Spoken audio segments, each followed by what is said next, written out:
Hey everyone, and welcome back to another ranking video where today we'll be taking a look into a fairly underappreciated guilty pleasure of mine, the Warriors franchise, more specifically Warriors Orochi. As a quick intro if you're not familiar, so a Japanese company named Koei published the games Dynasty Warriors, which is set in ancient China, while they have an ancient Japanese version of the series named Samurai Warriors, which is set in the Sengoku period. Warriors Orochi is the crossover series between the two, and recently the fourth one was released. I'm also including Warriors All-Stars and Warriors Legends of Troy, as they could also be classed as within the same series. So without further ado, let's go. Years passed, but the walls of Troy stood firm and impregnable. The long stalemate took a toll on the Greeks, hungry for promised treasure and glory. Coming in at 6th place is Warriors Legends of Troy on a passable 50%. Unlike the other Warriors games that are usually set in Asia, Legends of Troy takes place in ancient Greece and follows the story of the 10-year Trojan War. The reason this is last place is because out of the series, or even the entire Warriors franchise as a whole, this is one of my least favourites to play. Unlike the rest, this game is much slower and has a larger emphasis on blocks, counters and lots of blood and gore.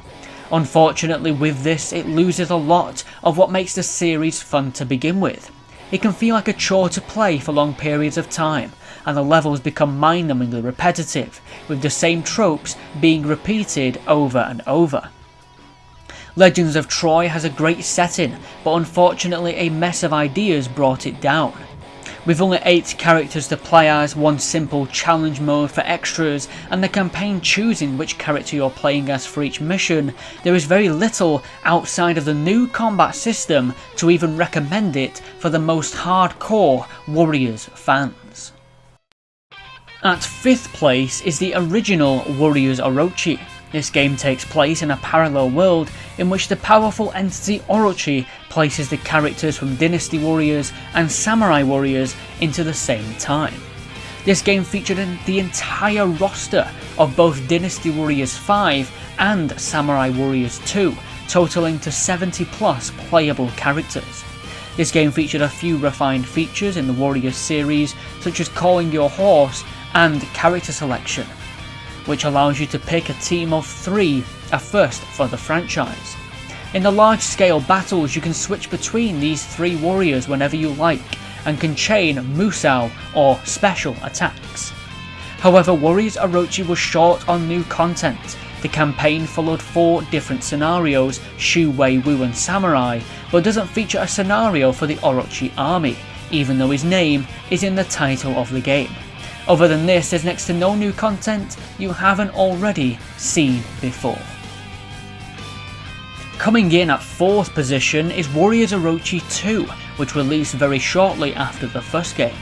This game got a score higher with 60%, and I think that it thoroughly deserves it, as Warriors Orochi 2 sees the return of the entity Orochi, now known as Orochi X. The sequel featured a ton of new contents that improved the series. The campaign scenarios now featured the option to play as Orochi's army and experience the battles as the enemy. The 3-man team mechanic was built upon, such as introducing new desperation attacks and being able to switch characters whilst riding your horse or even mid-combos. The character roster saw an extra 15 new members alongside every character from the first. And to finish off, Warriors Orochi 2 included new modes of play, such as a 2-player challenge mode, dream mode and survival game. However, Warriors Orochi 2 was released so shortly after the first and still bound by PS2 limitations that regardless of these few neat features, they felt merely like shimmer toppings on a mouldy, rotten muffin. At 3rd place, with a 70%, is Warriors All-Stars, the Smash Brothers if you will of the Warriors franchise. This game stars iconic characters from multiple Koei Tecmo series, such as William from Neo, Ryu from Ninja Gaiden, or Kazumi from Dead or Alive. The story takes place within an alternate world that is inhabited by anthropomorphic foxes. This game has really addictive combat, much more satisfying than previous games on this list. Unlike the Warriors Orochi games where you pick a team of 3 and you can switch between them in the battles, this game goes back to just picking one character for the mission. However, you can also pick 4 extra AI controlled companions who will follow you in the levels. And using the R1 button, you can activate various team-based skills and moves unique for each character. You can also temporarily play as these teammates by pressing the D-pad, and can even have all 5 playable at the same time, which will unleash some insane damage on the enemy.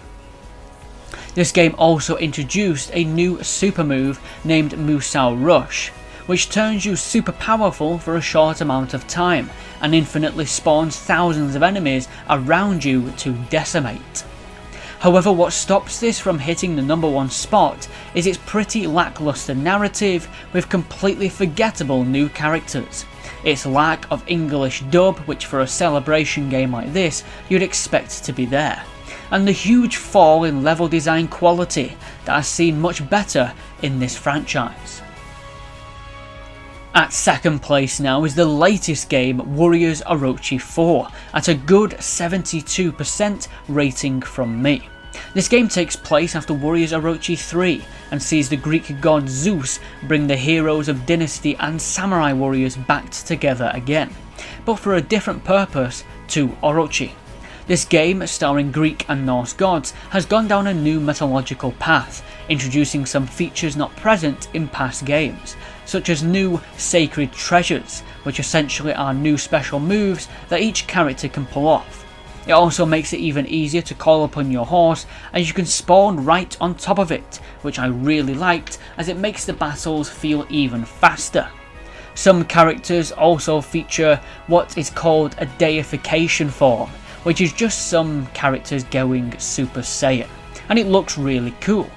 The 3-man team is back, and Warriors Orochi 4 features online play, a good and interesting narrative, and a record-breaking 170 playable characters, all with their own moves, combos and weapons. Warriors Orochi 4 is a very fun game, but held back by many reused levels seen in previous titles already. Now for number 1, it's Warriors Orochi 3 Ultimate at a 75% score.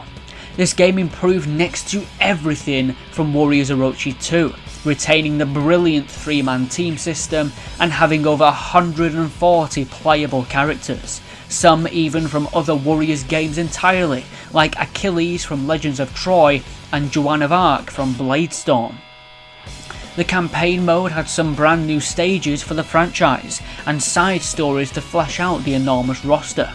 Selection screens and hub areas were welcome additions and added some flair to the game, and it also featured a ton of extra modes such as online, various challenge modes, and even a 3v3 fighting minigame, which is great for learning new characters' moves without going into a battle.